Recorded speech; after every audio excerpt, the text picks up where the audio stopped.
Hi everyone, this is Monica Agrawal, lecturer in commerce from GGSSS Hisar. तो my dear students, आज हम next chapter करने जा रहे हैं जो कि स्टाफिंग का ही एक पार्ट है। लास्ट हमने अपना वीक में किया था कि स्टाफिंग क्या होती है, मैनेजमेंट का एक इम्पॉर्टेंट फंक्शन था। ठीक है, आज हम उसी से रिलेटेड एक नेक्स्ट चैप्टर करने जा रहे हैं, दैट इज़ सिलेक्शन। तो चलिए आगे चलने से पहले हम एक बार टॉपिक्स पे नज़र डालते हैं कि आज हम कौन कौन से टॉपिक्स करने वाले हैं। देखिए, आज के हमारे टॉपिक रहेंगे, हम करेंगे मीनिंग ऑफ सिलेक्शन, कि सिलेक्शन का मतलब क्या है, उसकी डेफिनेशन के बारे में हम पढ़ेंगे। साथ ही हम बच्चों देखेंगे कि उसका प्रोसेस कैसे रहता है, कि किस तरीके से आप सिलेक्शन करते हैं, ये भी हम इसमें देखेंगे। और लास्ट उसमें हम क्या करेंगे, थोड़ा सा ट्विस्ट डाल रहे हैं हम इसमें देखेंगे कुछ MCQs को हम डिस्कस करेंगे। ठीक है, जो आप चैप्टर मैं आपको पढ़ाने जा रही हूँ, जो इस चैप्टर को हम थोड़ा सा चीज़ें डिस्कस कर रहे हैं, उन्हीं से रिलेटेड हम कुछ MCQs करेंगे जिसमें मल्टीपल चॉइस क्वेश्चंस होंगे आप लोगों के, और आप लोगों को साथ में जज करना होगा कि कौन सा आंसर है, और साथ ही मैं उसका आपको आंसर भी बताऊँगी। तो इससे हमें ये पता चलेगा कि पूरा लेक्चर में आपको क्या चीज़ समझ में आई है और क्या चीज़ समझ में नहीं आई है। ठीक है, तो चलिए let us start with meaning. देखो बच्चों, हमने अब तक किया था मैनेजमेंट का जो फंक्शंस होते हैं, वो कितने फंक्शंस हैं, 5। ठीक है, किसने दिए थे ये, हेनरी फ्योल की एक डेफिनेशन के अकॉर्डिंग भी हम इसको कह सकते थे, है ना, planning, organising, and third function was staffing. Staffing क्या था कि जिसमें हम लोगों को नियुक्तियां देते हैं, अपनी जो भी हमारी इसमें बिजनेस में हैं पोजीशंस हैं, उनको क्रिएट करना और उन पे लोगों को अपॉइंट करना। क्योंकि खाली अगर आपने पोजीशंस क्रिएट कर ली और लोगों को अपॉइंट नहीं किया उसमें, तो बात तो नहीं बनेगी, है ना। तो उसके लिए फिर हमारा क्या चीज़ आ जाती थी, हमने देखा कि स्टाफिंग में हम सबसे पहले एक रिक्वायरमेंट देखते थे कि हमें अपनी कंपनी में कितनी चीज़ों की रिक्वायर है।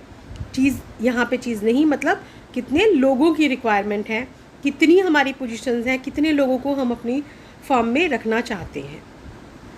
ठीक है, फिर हमने उसमें स्टेप किया रिक्रूटमेंट। अब रिक्रूटमेंट में क्या था कि हम उसमें लोगों को खोजते हैं कि कहाँ से किस तरीके से वो आए, ज़्यादा से ज़्यादा अप्लाई करें। उसके लिए हमने इसके सोर्सेज भी किए थे। 2 तरीके के मैंने बच्चों आपको सोर्सेज बताए थे, एक था इंटरनल सोर्सेज, दूसरे थे एक्सटर्नल सोर्सेज। ठीक है, अब जैसा देखो कि यहाँ पे आपको एक पिक्चर दिखाई दे रही है, पिक्चर में वो देख रहा है रिक्रूटमेंट जिस पे लिखा हुआ है कि उसके सामने बहुत सारे लोग हैं, लेकिन उसे उनमें से अच्छे कैंडिडेट्स को खोजना है जो उनकी फर्म में, जो उनके ऑर्गेनाइजेशन में अच्छे से काम कर सके। अब सिलेक्शन क्या है, देखिए यहाँ पे आपके पास बहुत सारे लोग हैं, है ना। रिक्रूटमेंट में आपके पास बहुत सारे लोग हैं, आप देख रहे हैं उनको कि कौन से अच्छे कैंडिडेट्स रहेंगे। लेकिन सिलेक्शन में हम क्या देख रहे हैं कि सिलेक्शन में आप देखिए कि यहाँ पे एक पिक कर लिया गया, मीन्स कि जितने लोग हमारे पास थे उनमें से हम जो हमारे लायक कैंडिडेट्स हैं, जो हमारे ऑर्गेनाइजेशन के लिए अच्छे कैंडिडेट्स हैं, हम उनको सेलेक्ट कर लेते हैं, हम उनको चुनाव कर लेते हैं, हम उनको पिक कर लेते हैं, दैट इज़ सिलेक्शन। तो यहाँ पे मैंने आपको 2 पिक्स इसीलिए दिखाई हैं कि आपको यहाँ पे स्टार्टिंग से ही डिफरेंस पता चल जाए कि रिक्रूटमेंट और सिलेक्शन में डिफरेंस क्या है।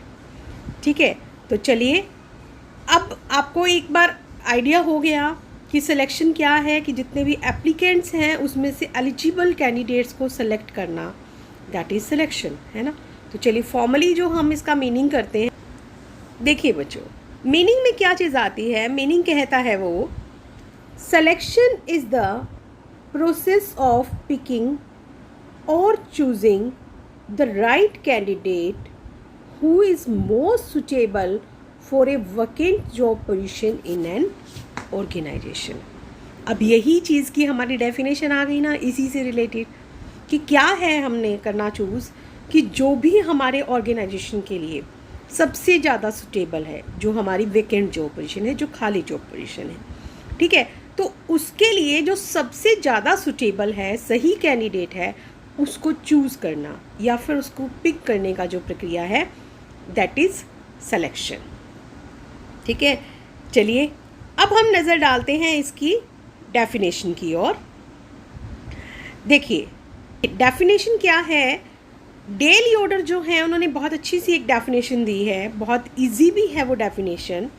वो बताते हैं सिलेक्शन इज़ द प्रोसेस, कि सिलेक्शन क्या है, एक प्रक्रिया है। प्रक्रिया होती है बच्चों जिसमें बहुत सारी एक्टिविटीज़ होती है, ठीक है, in which candidates for employment are divided in 2 classes. अब यहाँ पे आप जो एम्प्लॉयमेंट के कैंडिडेट्स हैं उनको 2 क्लासेस में, मीन्स 2 भागों में बांट देते हैं। कौन कौन से 2 भागों में आप इनको बांटोगे? Those who are to be offered employment, कि एक तो जिनको हम रोज़गार देना चाहते हैं, and those who are not, कि एक तो ऐसे लोग, क्योंकि देखिए जब अगर आपके पास 100 एप्लीकेशन किसी चीज़ की आ गई, वैकेंसी आपके पास सिर्फ 2 की है, तो सबसे पहला काम आपका क्या होगा कि आप उनमें से मैक्सिमम कैंडिडेट्स को पहले अलग कीजिए जिनको आप एम्प्लॉयमेंट ऑफर नहीं करना चाहते, ठीक है, और कुछ कैंडिडेट्स 10 या 12 जैसे भी हैं वो ऐसे कैंडिडेट्स होंगे बच्चों कि जिनको आप ऑफ़र करना चाहते हो। तो मीन्स 2 कैटेगरीज में आपने डिवाइड कर लिया उनकी योग्यता देखकर। ये कहते हैं डेल ऑर्डर।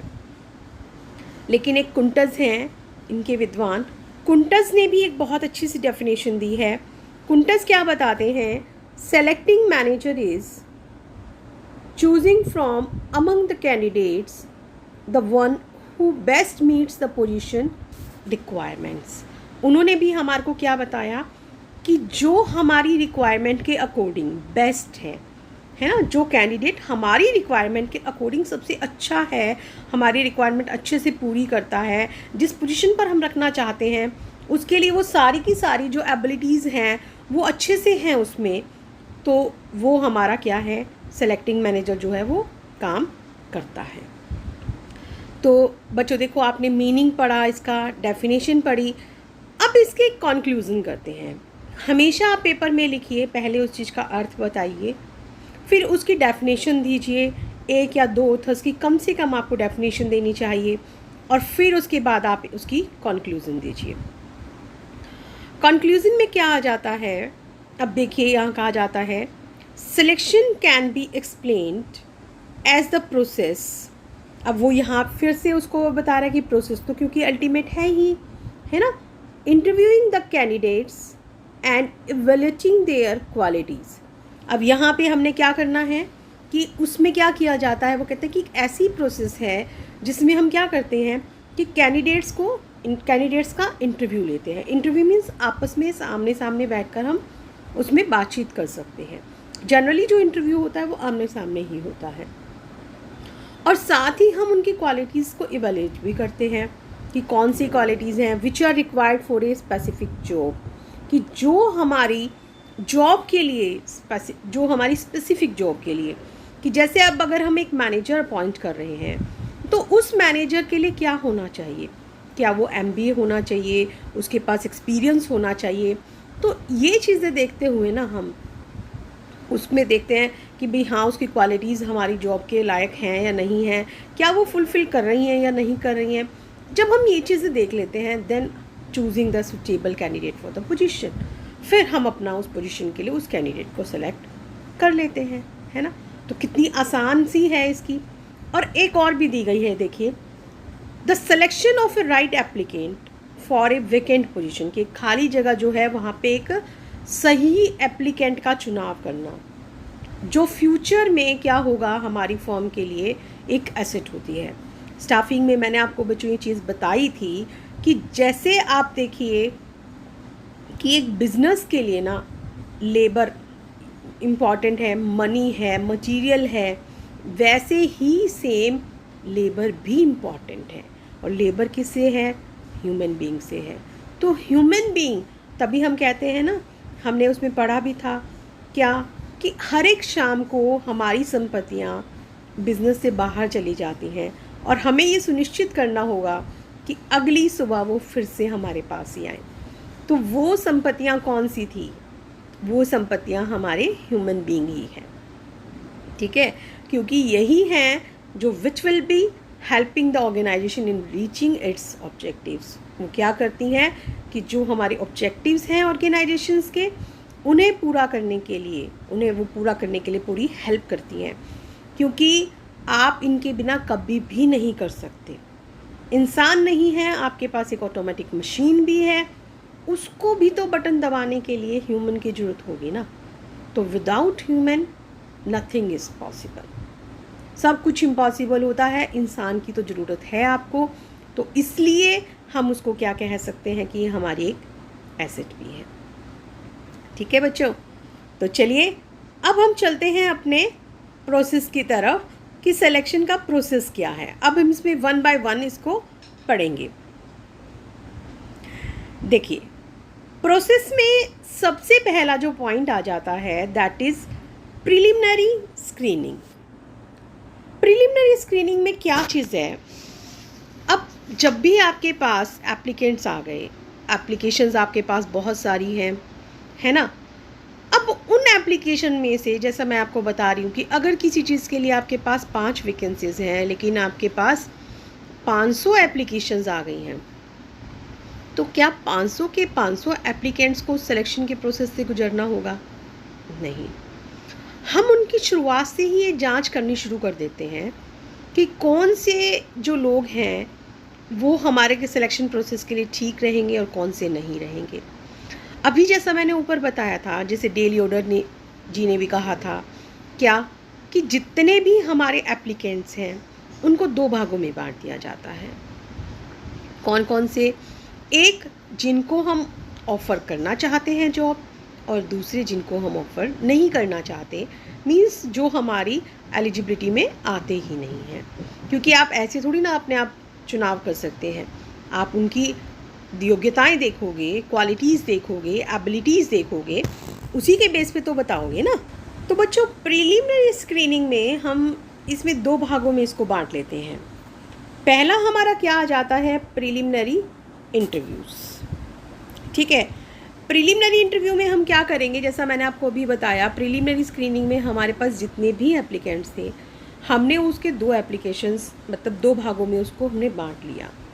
एक जिनको हम ऑफ़र नहीं करना चाहते, किस बेसिस पर कि वो जो हमारी एलिजिबिलिटी पर खरे नहीं उतरते, और दूसरा वो जो हमारी एलिजिबिलिटी पर खरे उतरते हैं। तो अब हमने क्या किया कि जिन लोगों को हमने रिजेक्ट कर दिया एक किस्म से इनिशियल स्टेज पर ही, उनको हम एक लेटर ऑफ रिग्रेट देते हैं, खेद पत्र जिसको हम कह सकते हैं कि भाई हम आपको नहीं रख सकते क्योंकि आप हमारी एलिजिबिलिटीज़ पूरी नहीं कर रहे हैं, उसके साथ हम भेज देते हैं। फिर हम उसमें क्या करते हैं, हम उनका प्रीलिमिनरी इंटरव्यू लेते हैं। अब प्रीलिमिनरी इंटरव्यू में हम क्या करते हैं, हम उनकी नेम, उनकी एज, थोड़ी सी हम बातचीत करके देखते हैं कि वो इंसान बातचीत करने में कैसा है ना। उसका इंटरेस्ट एरिया हमने पूछ लिया, उसकी क्वालिफ़िकेशन हम पूछ सकते हैं। तो उससे हमें क्या पता चलता है कि एक बार ये थोड़ा सा कहीं ना कहीं एक इनिशियल स्टेज का हमारा इंटरव्यू है कि वो हमारी ऑर्गेनाइजेशन के लिए अच्छा रहेगा या नहीं रहेगा, हम इसको आगे लेकर जा सकते हैं या नहीं जा सकते हैं, और अगर वो हमारे पास जॉब करना चाह रहा है तो उसका इंटरेस्ट क्यों है, क्यों वो ये काम करना चाहता है। जब हमने उसका प्रीलिमिनरी इंटरव्यू भी ले रहे हैं हम साथ साथ, फिर साथ ही हम क्या कर रहे हैं, हम एक एप्लीकेशन फॉर्म में कुछ इन्फॉर्मेशन उससे फिल करवा रहे हैं। ठीक है, अब उस एप्लीकेशन फॉर्म में हम क्या सोचते हैं कि जितनी के हम मैक्सिमम उस पर्सन के बारे में डिटेल ले सकें, वो सारी की सारी डिटेल आप अपना उसमें पूछेंगे क्वेश्चंस के रूप में। लेकिन आपको यहाँ पे ये ध्यान रखना होगा कि उनके आंसर्स जो है ना वो लिमिटेड उसमें होने चाहिए, लिमिटेड वर्ड्स में। ये नहीं कि बहुत बड़ी डिटेल में वो लिखे उसको ऐसे राइटिंग, नो, शॉर्ट में उसको जवाब देना होगा। और आप मैक्सिमम कोशिश ये करें कि आप उससे बहुत कुछ पूछ लें ताकि आपको उसके बारे में सब कुछ अच्छे से पता चल सके। आप जैसे उसकी क्वालिफ़िकेशन के बारे में पूछ सकते हैं, आप उसकी प्रीलिमिनरी जो भी है पर्सनल इन्फॉर्मेशन है, आप उसके बारे में वहाँ पे उससे जानकारी हम लेते हैं। हम उसके साथ ये भी पूछते हैं कि वो कितने सैलरी पर हमारे साथ काम करने में पसंद करेगा, कि मिनिमम एक्सेप्टेबल सैलरी उसकी क्या होगी। उसी के साथ साथ वो थोड़े से हम रेफरेंसेस भी उसको कहेंगे कि भाई आप अपने रेफरेंसेस भी लिखिए। अब वो रेफरेंसेस किस लिए, क्योंकि कल को देखिए वो हमारे लिए नया है, हम उसे नहीं जानते, तो वो 2-4 ऐसे लोगों के नाम बताएगा जिससे हमें, अगर हम उसके बारे में कल को जानकारी लेना चाहें कि उसका करैक्टर कैसा है, उसके सोशल रिलेशन कैसे हैं, है ना, तो हम वो उस चीज़ से जानकारी उनसे ले सकते हैं। ठीक है, तो यहाँ पे अब हमने उसे ब्लैंक एप्लीकेशन फॉर्म्स भी जो हैं वो हमने उससे फिल करवा लिया। तो हमारी पहली जो स्टेज है एक किस्म से वो कंप्लीट हो गई कि जो हमने उसकी प्रिलिमिनरी स्क्रीनिंग की थी।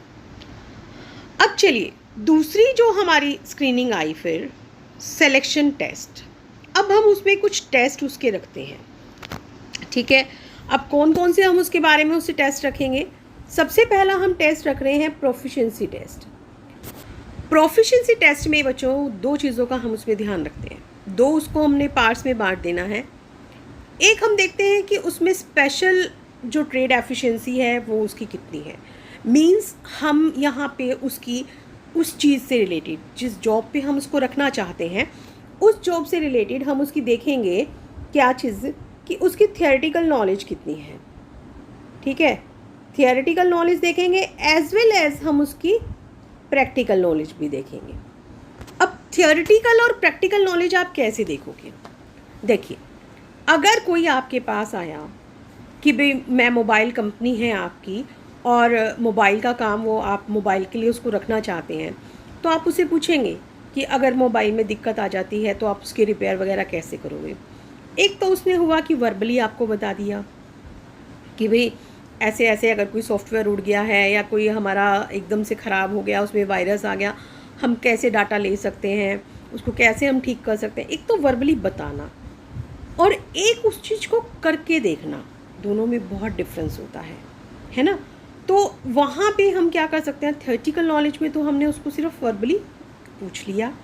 दूसरा, जब हम उससे प्रैक्टिकली उसको करवा के देख रहे हैं कि हमने उसे एक ख़राब मोबाइल दे दिया, हम उसे कह रहे हैं कि भाई आप अब ये इसको ठीक करके दिखाइए, देखिए इसमें क्या प्रॉब्लम है, और फिर हम देखेंगे कि वो कितना एफिशिएंटली जो है उस चीज़ को वहाँ पे वो कर रहा है, कितनी उसमें चतुराई है उस चीज़ को करने के लिए। क्योंकि जब आप प्रैक्टिकली किसी काम को करते हैं तो आपको देखना है, थियोरी तो सब पढ़ते हैं, अब आप पेपर में सारे के सारे बच्चे पढ़ रहे हो, एक जना आपको पढ़ा रहा है, सब एक बुक से रीड कर रहे हो, लेकिन नंबर का फ़र्क आता है ना, क्योंकि कहीं ना कहीं आपकी हर चीज़ में फ़र्क है, वे ऑफ राइटिंग में है, आपकी अंडरस्टैंडिंग में है, आप उसको लिखने में कुछ और बहुत अच्छा लिखते हैं, तो इन चीज़ों से आपके मार्क्स में अफेक्ट होता है। तो इसलिए हम उसकी वहाँ पे, और पेपर में आप कितने टाइम में क्या चीज़ किस तरीके से अटेम्प्टेशन करते हैं उसका भी मैटर करता है। तो वहाँ सिलेक्शन करते हुए हम उसका क्या करते हैं, थियोरेटिकली तो जानते ही हैं, एज वेल एज अगर हम कोशिश करते हैं कि जो चीज़ प्रैक्टिकली पॉसिबल है तो हम उसको प्रैक्टिकली भी करवाते हैं, ताकि हम देख सकें कि वो कितनी चतुराई से काम कर रहा है। दूसरा फिर इसमें टेस्ट क्या आ जाता है, साइकोलॉजिकल टेस्ट। अब साइकोलॉजिकल टेस्ट में हमारे को क्या देखना पड़ेगा, उसमें बहुत सारे टेस्ट होते हैं साइकोलॉजिकल में। हम जैसे उसका इंटरेस्ट देख सकते हैं कि भाई इंटरेस्ट कितना है, कैसा इंटरेस्ट है उसका काम करने में, वो उस इंटरेस्ट लेता है या नहीं लेता है ना, कितना उसको सेटिस्फेक्शन मिलती है। देखो, काम करने में भी क्या बात होती है, जो काम हमें अच्छा लगता है हम उसको करके बड़ा सेटिस्फाइड होते हैं, बहुत अच्छे ढंग से करते हैं। एक हमें काम का प्रेशर दे दिया जाए जिसको हम नहीं करना चाहते, ठीक है हम काम करेंगे लेकिन हम उसको दिल से नहीं करेंगे तो वो काम उतना अच्छा भी नहीं होगा, है ना। तो यहाँ पे ये फ़र्क हो जाता है। दूसरा फिर साइकोलॉजिकल टेस्ट में क्या आ जाता है, जैसे इंटेलिजेंसी चेक करना। इनके लिए छोटे छोटे बच्चों अलग टेस्ट होते हैं कि इंटेलिजेंसी में हम देखते हैं कि कोई चीज़ वो सीखना चाहता है किस तरीके से है ना, कि जो उसमें है एप्टीट्यूड टेस्ट है, वो उसमें एक लर्निंग कैपेसिटी को देखती है कि जो इंसान है वो उसकी लर्निंग कैपेसिटी कैसी है, कितनी जल्दी वो उसको सीख सकता है। और साथ ही हम उसकी पर्सनैलिटी भी टेस्ट करते हैं। पर्सनैलिटी में हम देखते हैं कि वो और लोगों से कैसे मिलजुल कर रहता है, बातचीत करता है, तो उससे रिगार्डिंग भी हम उसके टेस्ट ले सकते हैं, तो वो भी ले लेते हैं। अब अदर टेस्ट में क्या आ जाता है, अदर टेस्ट में बच्चों आ जाता है कि जैसे हम उसका लिखने का तरीका चेक कर सकते हैं कि उसको नॉलेज कितनी है, लैंग्वेज पर कमांड कितनी है, क्योंकि जब आप किसी को रखते हो तो आप उससे कोई रिपोर्ट तैयार करवाओगे, कुछ भी तैयार करवाओगे ना, तो वहाँ पे आपको ये चीज़ देखनी पड़ेगी कि भाई वो कितने अच्छे से कमांड है, अपनी बात को कितने अच्छे ढंग से वो लिख सकता है, जनरल नॉलेज भी उसे कितनी है, ये चीज़ भी हम मैटर करते हैं। तो फिर इस तरीके से करके यहाँ पे उसका जो है सेकंड स्टेज हमारी पूरी हो जाती है, जो क्या थी हमारी सिलेक्शन टेस्ट। अब थर्ड स्टेज हमारी क्या आती है, एम्प्लॉयमेंट इंटरव्यू। अब ये स्टेज हमारी आ गई है एम्प्लॉयमेंट इंटरव्यू। अब एम्प्लॉयमेंट इंटरव्यू में हम क्या चीज़ देख रहे हैं, अब क्योंकि वो हमारे प्रिलिमिनरी भी, अभी आप कहेंगे कि प्रिलिमिनरी भी तो हुआ था, वो जस्ट एक इनिशियल स्टेज पे था, लेकिन जब वो हमारी हर चीज़ पे तकरीबन एक इंसान खरा उतरता जा रहा है, अब हम उसका प्रॉपर एक इंटरव्यू लेते हैं। अब हम उससे आमने सामने बैठकर आराम से बातचीत करेंगे, हम उसका प्रेजेंस ऑफ माइंड चेक करेंगे, हम उसका इंटरेस्ट देखेंगे, एक हमने पूछना, एक हमने वैसे टेस्ट लेना, एक बातचीत में बहुत कुछ पता चलता है।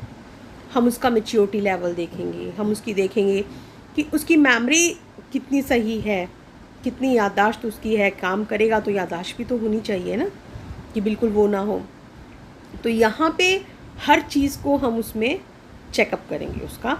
तो एम्प्लॉयमेंट इंटरव्यू से हमारे को सारा उससे बातचीत करने का तरीका हमें पता चलेगा, कितने अच्छे से वो अपनी बात को रखता है ना, तो ये हर चीज़ हमें पता चल जाती है। अब जब वहाँ पर भी आपको अच्छे से पता चल गया, सारा कुछ उसके बारे में पता चल गया है, ऑलमोस्ट वो आपका फाइनलाइज हो गया है कि भाई हाँ ये कैंडिडेट हमें पसंद आ गया है, तो अब नेक्स्ट उससे हम फिर क्या चलते हैं, रेफरेंस एंड बैकग्राउंड चेक। हम ये वाला फोर्थ स्टेप पे हम आ जाएंगे। अभी मैंने बताया था हमने शुरू में filling in blank application form था, उसमें हमने उसको कहा था कि आप अपने रेफरेंस दीजिए, 2 या 3 या 4 लोगों के आप अपने नाम दीजिए जिनके बारे में हम आपसे आपके बारे में हम पूछताछ कर सकें। तो यहाँ पे जब हम पूछताछ कर रहे हैं तो हम उससे किस बारे में पूछताछ करेंगे कि इस पर्सन का करैक्टर कैसा है, लोगों के साथ इसके रिलेशन कैसे हैं, सामाजिक इसकी वैल्यू है नहीं है ना, क्योंकि आप एक इंसान को रख लेते हैं और अगर वो समाज के साथ नहीं चलता, लोगों के साथ अच्छे से नहीं रहता, कई बार होते हैं कुछ लोग रिजर्व नेचर के होते हैं, अकेले रहना पसंद करते हैं, तो अगर वो अकेले रहना पसंद करेगा तो वो काम कैसे करेगा, दिक्कत हो जाएगी ना। तो इसलिए फिर हम क्या करते हैं कि उनसे पूछते हैं कि भाई कितना है, सामाजिक संबंध कैसे हैं, इसकी बैकग्राउंड कैसी है, हम इन चीज़ों के बारे में अच्छे से पूछ लेते हैं। अब जब हमने ये काम भी कर लिया तो फिर नेक्स्ट हमारा क्या आ जाता है, नेक्स्ट हमारा आ जाता है सिलेक्शन डिसीजन। अब हमने फाइनली अपना उसका चुनाव कर लिया है, ठीक है, हमने अपना डिसाइड कर लिया कि भाई इसमें से हमें ए पसंद है या बी पसंद है या सी पसंद है, ये अब हमें फाइनली पसंद हो गया है। जब वो फाइनली पर्सन हमें पसंद हो गया है तो फिर अब हम उसको किस चीज़ के लिए बोलेंगे, हम उसको बोलेंगे बच्चों मेडिकल एग्जामिनेशन के लिए। हम कहेंगे कि अब आप अपना मेडिकल एग्जामिनेशन कराओ। अब आप सोचोगे मेडिकल किस लिए, अरे ये तो देखना पड़ेगा ना कि उसे कोई बीमारी तो नहीं है, अगर बाय चांस भगवान ना करे कि उसे कोई ऐसी बीमारी हो जो दूसरों को भी लग सकती है तो दिक्कत हो जाएगी, या फिर कोई ऐसी बीमारी है कि जिससे वो काम ना कर सक रहा हो, कि जो हमें लॉन्ग रन में आगे दिक्कत दे रहे, तो हम ऐसे इंसान को अपॉइंट नहीं कर सकते। तो इसके लिए क्या होता है कि आजकल ऑलमोस्ट सभी जॉब्स में क्या होता है कि आपका पूरा प्रॉपर मेडिकल एग्जामिनेशन करवाया जाता है। जब आप मेडिकल अपना एग्जामिनेशन करवा लेते हैं देन आपको जॉब ऑफ़र किया जाता है। अब आपको एक अपॉइंटमेंट लेटर दिया गया कि भाई ठीक है, अब आप यू आर सिलेक्टेड और आप इस दिन से अपना काम करने के लिए आ सकते हैं, आप अपनी जॉब ज्वाइन कर लीजिए, आपकी नेचर ऑफ़ ड्यूटी ये रहेगी, आपको ये काम करना होगा, इतने बजे से इतने बजे तक आपको आना होगा, वो सारी चीज़ हो जाती है। अब लेकिन यहाँ पे जब आपने उसे जॉब ऑफ़र की तो ये उसकी भी ड्यूटी बनती है कि वो वैलेंटाइन ऑफिस में आए और अपना काम करे। And the last is contract of employment. फिर लास्ट में हमारा बच्चों क्या आ जाएगा कि अब उनके बीच में आपस में एक कॉन्ट्रैक्ट हो जाएगा जिसमें सब कुछ हमारी जो है ना वो डिटेल हो जाती है कि जॉब का क्या नाम रहेगा, किस पोजीशन पे हम उसको रख रहे हैं, उसकी रिस्पॉन्सिबिलिटीज़ क्या क्या होंगी, और साथ ही उसको हम कितना रेमुनेशन देंगे, अलाउंसेस कितने रहेंगे, कितने घंटे वो काम करेगा, अगर उसे छुट्टी लेनी है तो किस तरीके से क्या रूल्स रहेंगे, कोई लड़ाई झगड़ा हो जाता है तो उसके लिए कैसा सिस्टम रहेगा, डिसिप्लिन का क्या सिस्टम रहेगा, और अगर वो नौकरी छोड़ के जाना चाहता है तो क्या सिस्टम होगा, और अगर कंपनी उसे निकाल रही है तो क्या होगा। तो इस तरीके से करके हम अपनी क्या करते हैं, एक सिलेक्शन प्रोसीजर जो है हमारा वो पूरा हो जाता है। हम लोगों को अपनी उन्हीं जिस जॉब के लिए हम उसे चाहते थे, जिस पोजीशन पे हम रखना चाहते थे, उसके लिए हम अपने लोगों को सेलेक्ट कर लेते हैं। तो चलिए बच्चों, अब हम जो अपना करने जा रहे हैं, अब हम इससे रिलेटेड थोड़े से MCQs डिस्कस करते हैं, जिससे आपको पता चलेगा कि आपको अब तक क्या समझ में आया और क्या नहीं आया। ठीक है, तो चलिए फर्स्ट क्वेश्चन है आपके पास, the recruitment and selection process aimed at right kind of people. कि जो रिक्रूटमेंट है और सिलेक्शन का प्रोसेस है, उसका एम क्या है कि सही प्रकार के लोगों को जो भी है लेना उद्देश्य है ना। तो आपके पास जो ऑप्शंस हैं एट राइट प्लेस, सही स्थान पर, एट राइट टाइम, सही जगह पर, टू डू राइट थिंग्स, कि सही काम करना, and all of the above. Fourth option है कि या ये ऊपर वाले सारे। तो बच्चों देखो कौन सा लगता है आपको इसमें। अब जब भी हम रिक्रूटमेंट और सिलेक्शन का प्रोसेस करते हैं तो हम क्या चाहते हैं कि एक सही प्लेस पे, सही टाइम पे एक ऐसा इंसान हमें चाहिए कि जो सारे काम सही करे, है ना। तीनों ही चीज़ें हम चाहते हैं, तो फिर इसका आंसर जो रहेगा वो क्या रहेगा, ऑल ऑफ द अबव। ये इसका आंसर होगा। कितनों का ठीक था। चलिए नेक्स्ट क्वेश्चन की तरफ हम चलते हैं। सेकंड क्वेश्चन आपके सामने है, रिक्रूटमेंट और man power selection process is the first step in the employment of. अब वो यहाँ पे आपसे क्या पूछना चाह रहा है, वो कह रहा है कि जो भर्ती है या मैन पावर सिलेक्शन प्रोसेस है, किस चीज़ की एम्प्लॉयमेंट का पहला प्रोसेस है। लेबर की, कि जब आप लेबर को एम्प्लॉयमेंट देते हैं जब, या मैनेजमेंट को देते हैं जब, या लेबर और मैनेजमेंट दोनों को देते हैं, या फिर इनमें से कोई भी नहीं। तो बच्चों इसका जवाब क्या है, लेबर। लेबर की जब आप करते हैं, रिक्रूटमेंट करते हैं या सिलेक्शन प्रोसेस करते हैं, तो इसका जो पहला स्टेप जो है वो क्या है, रिक्रूटमेंट और मैन पावर सिलेक्शन प्रोसेस है इसका पहला स्टेप, कि जब आपको लेबर का एम्प्लॉयमेंट करना है।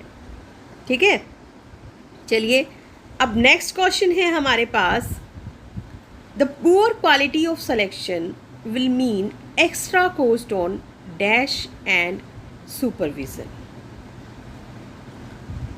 तो अब यहाँ पे हमारे पास क्या चीज़ आ जाएगी, वो कहता है कि अगर सिलेक्शन की पुअर क्वालिटी है तो इसका मतलब किस चीज़ पे एक्स्ट्रा कॉस्ट आएगी हमारी, कि एक तो सुपरविज़न पे एक्स्ट्रा कॉस्ट आएगी, और उसके साथ साथ किस चीज़ पे कॉस्ट आएगी हमारी,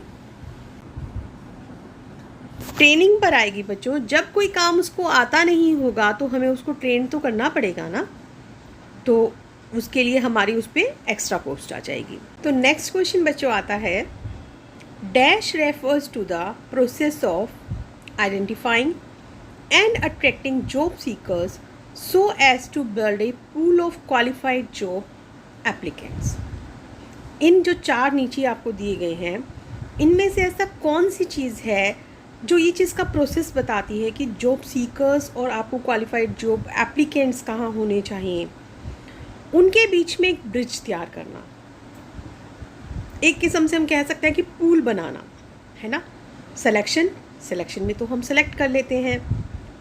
ट्रेनिंग भी नहीं है, क्योंकि ट्रेनिंग में आप क्या करते हैं, उनको आगे काम करने के लिए ट्रेन करते हैं, अपॉइंट हो चुका है वो, वहाँ जॉब सीकर्स ख़त्म हो जाते हैं। रिक्रूटमेंट, हाँ रिक्रूटमेंट इसके लिए सही जवाब है, क्योंकि यहीं पर आप लोगों को कहते हैं कि आप यहाँ पे अप्लाई कीजिए, जॉब अप्लाई करिए आप। हम ऑर्गेनाइजेशन के लिए उनको मोटिवेट करते हैं ना, कि ताकि वो आए, डिफरेंट सोर्सेज से हम उनको देखते हैं। तो इसका सही जवाब जो है वो क्या है, रिक्रूटमेंट। चलिए अब नेक्स्ट क्वेश्चन की तरफ चलते हैं हमारे।